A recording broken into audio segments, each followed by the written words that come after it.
Esse é o Ancapso e nós vamos falar que não é só no STF que o Alexandre de Moraes está isolado não, tá? A gente já falou num vídeo mais cedo que o STF rachou, que o Alexandre de Moraes está isolado por lá, mas também o governo Lula não gostou da prisão do Bolsonaro. A verdade é essa. E por que que não gostou? Porque foi inconveniente, foi, como eu falei para vocês, um retrocesso nessa história. Tava todo mundo esperando que o Alexandre de Moraes conseguisse chegar no final do processo e prender ele então no final, depois de ter condenado ele pelo, entre aspas, golpe, né? Só que essa prisão agora só piorou a situação toda. O governo está preocupadíssimo com o que pode vir do Trump daí. A gente já falou num vídeo mais cedo que os empresários estão preocupados, o governo também está muito preocupado com o que pode vir do Trump. Agora, isso está mostrando que a situação é muito mais delicada do que o Alexandre de Moraes imaginou nessa história, tá? Outra coisa que chamou a atenção do governo é o silêncio do mundo aqui, ó. Silêncio do mundo, ataque a Trump e ao Brasil, reforça o perigo da região como quintal dos Estados Unidos, de pesquisador, né? O que eles estão falando aqui? Como eu falei para vocês que ia acontecer, o Lula achava que a Europa iria defender o Brasil, porque afinal é um absurdo essa pressão dos Estados Unidos no Brasil, eles achavam que o Macron ia falar, que ia todo mundo falar, e eu avisei para vocês, não vai falar nada, porque a Europa não tá tão amiguinha do Lula assim, quanto o Lula acha, né?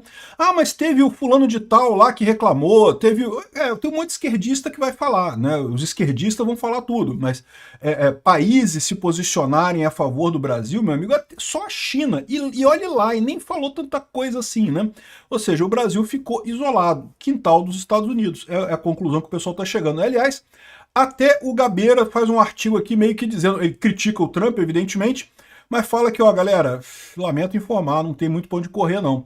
Vamos falar sobre esse assunto aqui, sobre o que pode ser essa retaliação e por que o governo está com medo dessa retaliação. Essa notícia foi sugerida por Donald Trump, Pirocóptero Apache e várias outras pessoas. Obrigado aí ao pessoal que sugeriu notícias lá no nosso site, no visãolibertaria.com.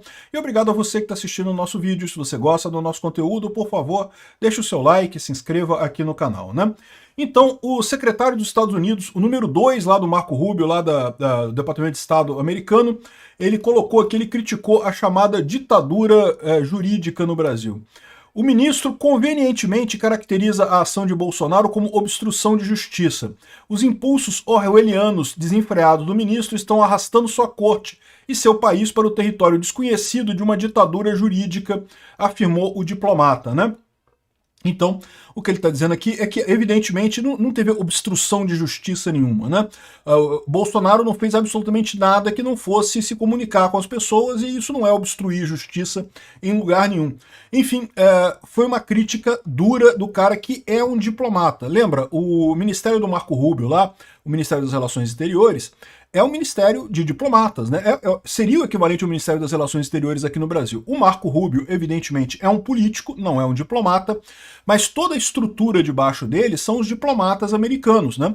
E o número 2 dele já deixou claro que está alinhado com essa visão do Trump e que o Alexandre de Moraes está errado nesse caso. Ainda não falaram nada sobre punição. E como eu falei para vocês, eu acredito que isso só vai sair depois que eles verem a reação dos outros ministros do STF. Porque existe a expectativa deles de que o Alexandre de Moraes esteja isolado e que, na verdade, esse gesto desesperado do Alexandre de Moraes foi só para ele tentar fazer alguma coisa, mas e tentar arrastar os outros ministros para o mesmo buraco que ele está. Os outros ministros não vão topar essa brincadeira. Vamos aguardar agora o recurso da defesa do Bolsonaro e como é que vai ser esse julgamento, né? Mas eu não sei, pode ser que os Estados Unidos façam alguma coisa também, né? Parece que, além de preparar para colocar na Lei Magnitsky os outros ministros do STF, tem mais algumas pessoas com patrimônio americano sendo estudado de se colocar nesse processo da Lei Magnitsky, né?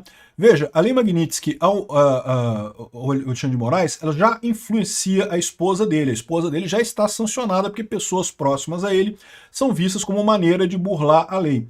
Mas ela pode ser colocada individualmente também. Isso certamente geraria mais problemas para ela também nessa história, né? Enfim, não se sabe o que os Estados Unidos vai fazer. Como a gente falou, tem várias cartas que eles estão preparando para isso, mas isso é uma coisa minha, eu não acho que eles vão agir tão rápido assim neste momento. E até o governo está meio que isolando o Alexandre de Moraes. É o que eu falo para vocês. Muita gente da esquerda comemorou a prisão do Bolsonaro, como era de se esperar. Mas, curiosamente, o governo não comemorou tanto assim, vocês repararam isso? O Lula não falou nada do caso, disse que não queria falar sobre o Bolsonaro. Nenhum dos ministros do governo fez piadinha, fez brincadeira e coisa e tal, que seria de se esperar, né? Não deveria ser assim, mas não é estranho. Você não vê nenhum dos grandes nomes do PT fazendo piadinha com a coisa, fazendo brincadeira. Não, teve algumas pessoas, petistas em si, fizeram brincadeira, fizeram piada e coisa e tal. Mas os principais ministros do governo ficou todo mundo quieto. Por quê? Porque todos eles sabem duas coisas. Primeiro, que isso não foi uma vitória do Alexandre de Moraes. Isso foi, ao contrário, uma admissão do Alexandre de Moraes que ele não vai conseguir levar adiante o projeto esse processo do, entre aspas, golpe do Alexandre de Moraes. Não tem como ele fechar esse processo. Então o fato dele ter prendido o Bolsonaro agora é só porque ele sabe que não vai conseguir prender no final, então pelo menos prendeu agora. Já conseguiu prender alguma coisa, né? Já pode dizer que prendeu o Bolsonaro, né? Agora, no final das contas, é uma declaração de fracasso nessa história. E não só isso, tem várias outras indicações. Eu vou falar sobre o caso do Felipe Santa Cruz, da OAB, que fez um monte de posts desaforados, xingando todo mundo. Isso não é postura de alguém que esteja ganhando, você concorda comigo? Assim, o ponto do Santa Cruz é isso, né? O cara é um esquerdista, é lógico que ele ficou feliz com a prisão do Bolsonaro, e, no entanto, ele tá chateado, tá nervoso. Por quê? Porque ele tem a mesma leitura que eu. Essa prisão do Bolsonaro não foi um sucesso do Alexandre de Moraes. Ao contrário, foi um prêmio de consolação porque ele viu que não vai conseguir chegar no padrão de sucesso que ele esperava nesse caso do Bolsonaro, né? E, além disso, você tem o problema da questão tarifária. O governo Lula não conseguiu colher nenhum louro dessas tarifas do Trump, esperava uma reação tipo efeito Canadá, mas não teve nada disso.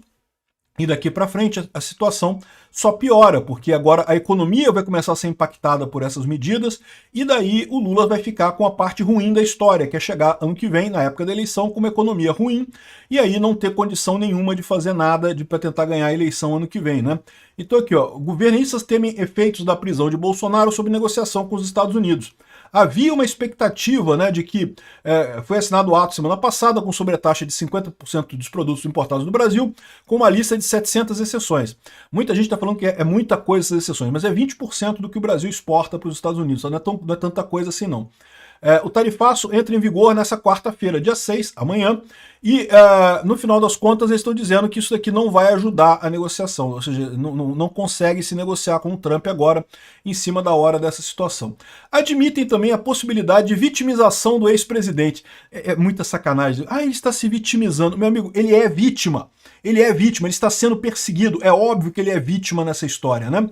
Mas, de novo, é a maneira desse pessoal dizer que, olha só, isso não foi legal, Alexandre de Moraes. A gente fez um vídeo mais cedo falando como o STF rachou. Tem um monte de ministro que achou que foi errado o Alexandre de Moraes fazer essa prisão do Bolsonaro agora. Não era o momento para isso agora. Mas o Bolsonaro ligou para o filho dele, para a esposa dele, coisa e tal, na manifestação e coisa e tal. Cara, e daí, pô? Todo mundo sabe que não tem nada demais nessa história, né? O que aconteceu nesse caso, como eu falei, foi a capitulação do Alexandre de Moraes. Ele viu que não vai conseguir, tentou conseguir pelo menos um negócio ali, um prêmiozinho pequeno de prisão preventiva do Bolsonaro, né? Ou seja, no entanto, alegam que a prisão era inevitável, uma vez que Bolsonaro desprezou uma determinação judicial. Porra, para com isso, que lorota é essa, né? Enfim, fizeram aqui, estão preocupados com isso. Aqui, ó, prisão de Bolsonaro dificulta a negociação do tarifaço de gestor, é lógico que dificulta.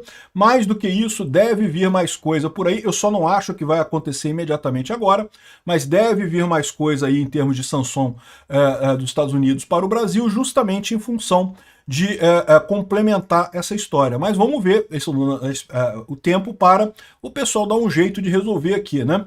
Pessoas como Marco Rubio, que é importantíssimo no governo, um dos braços direitos do Trump, já fez a declaração. Com certeza, a prisão do Bolsonaro vem um momento que vai contribuir negativamente para negociações com os Estados Unidos. Isso eu não tenho a menor dúvida, né? Lembra, o Marco Rubio, ele é muito mais do que meramente o secretário de Estado americano, tá? As grandes bolsas de aposta lá nos Estados Unidos dão que vai ser ou Marco Rubio ou Vance o candidato republicano em 2028, né? Lembra, em 2028 o Trump não pode se candidatar novamente. Ele de vez em quando brinca que acha que vai se candidatar, não sei o que, mas é brincadeira dele, ele não pode se candidatar pela Constituição americana. Então ele tem que botar um sucessor. E quem será o sucessor do Trump, né? Tem duas linhas aí. O pessoal, tem muita gente que gosta do Marco Rubio, eu me incluo nessa linha, eu prefiro o Marco Rubio do que o Vance. O pessoal mais radical dentro do movimento MAGA prefere o Vance do que o Marco Rubio. O fato é que isso será decidido nas primárias republicanas que acontecerão em 2028. A gente não sabe ainda como é que vai ser isso daí, mas o Marco Rubio é um dos que tem essa possibilidade, tá? Então, assim, o Marco Rubio não é apenas mais um nessa história. Ele é um cara que é importantíssimo e o Brasil está comprando briga com esse cara, exatamente nessa situação. O ministro Alexandre de Moraes determinou a prisão domiciliar do Bolsonaro por descumprir medidas cautelares. Uma lorota que não faz absolutamente nenhum sentido, né? E, enfim, vamos ver o que vai acontecer nessa história aqui, como é que vai seguir isso daí. Agora, uma coisa que o pessoal da esquerda já está batendo desespero é justamente pelo silêncio do mundo a ataques de Trump ao Brasil. De novo, mas eu vi aqui no Globo, saiu um monte de gente criticando o Trump, dizendo que o Trump não presta, que o Trump é ruim, que não devia ter feito isso, não sei o que lá, e não sei o que lá. Um monte de esquerdista, né? Nenhum chefe de Estado fez isso. Lá nos Estados Unidos eles conseguiram a declaração da Hillary Clinton, que é uma política aposentada lá, que não tem mais nada. Nem o Bill Clinton quis falar a favor do Brasil, né?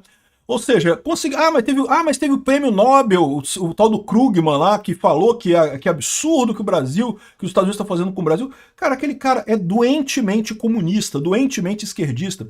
O Paul Krugman, para vocês terem uma ideia, lá em 98, ele falou que o pessoal está exagerando na importância da internet. Lá pelo ano de 2005 vai ficar provado que a internet não tem mais impacto econômico do que a máquina de fax.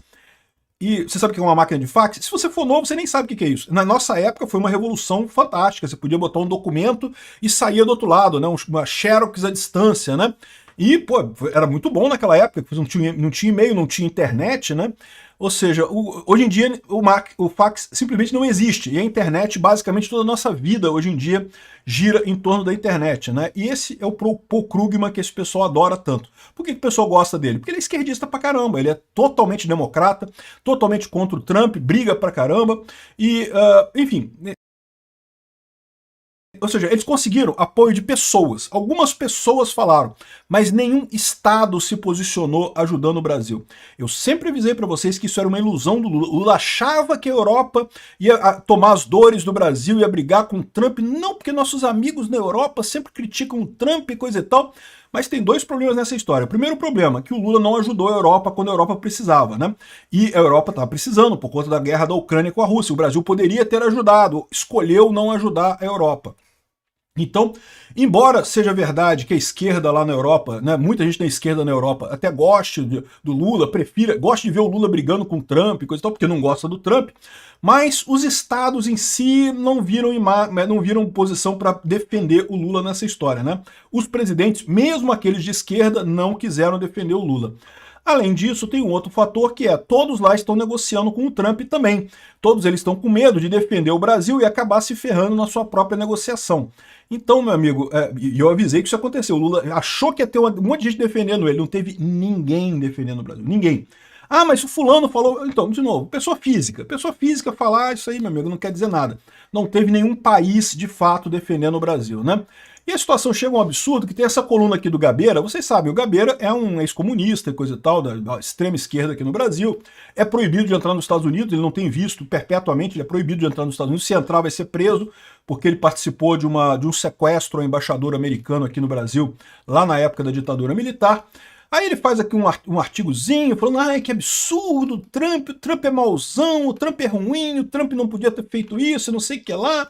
Mas aí ele fala aqui, olha, mas no final das contas aqui é preciso trabalhar, além do mais, Trump influencia a sorte do Brasil. É o momento de todos se ajudarem dentro dos seus limites. O que eu posso fazer é estudar mais. Ou seja, o que ele está falando? Meu amigo, olha só, ninguém gosta do Trump, eu não gosto do Trump, você não gosta do Trump. Ele está falando para a esquerda isso aqui, né? É o esquerdista, né?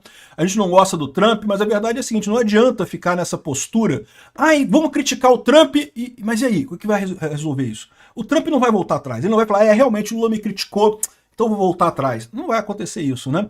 Aqui, ó, seu narcisismo, estreiteza de ideias coloca um perigo ao analista. Cair na zona de conforto da crítica fácil e deixar de evoluir como se faria se estivesse diante de alguém com ambiguidades e zonas de sombra típicas da riqueza humana, né? Então ele está querendo dizer aqui que o Trump é um cara primário, é um cara muito duro e não sei o que lá, mas a gente não pode cair na armadilha de só ficar criticando o cara e não tentar resolver o problema. Então, é aquele negócio, né? O cara é um idiota. O Gabeira é muito mais idiota do que o Trump no final das contas, né? O Trump tem muito mais riqueza de detalhes do que o Gabeira. Mas o que o Gabeira está dizendo aqui pro pessoal esquerdista dele, ó, galera, a gente não gosta do Trump não, mas a verdade é a seguinte, ficar criticando o Trump não vai resolver o problema. Vamos ter que chegar no meio termo, vamos ter que nos unir, trabalhar e dar um jeito de chegar no meio termo aí para resolver esse negócio, né? É o que eu falo para vocês. O Trump influenciar o Brasil é uma coisa legal? Não, não é, mas ele tá certo, né? Realmente o Alexandre de Moraes tem feito exageros aqui no Brasil. O caminho correto é corrigir o problema, reconhecer que o Alexandre de Moraes errou e dar um jeito de consertar o erro dele.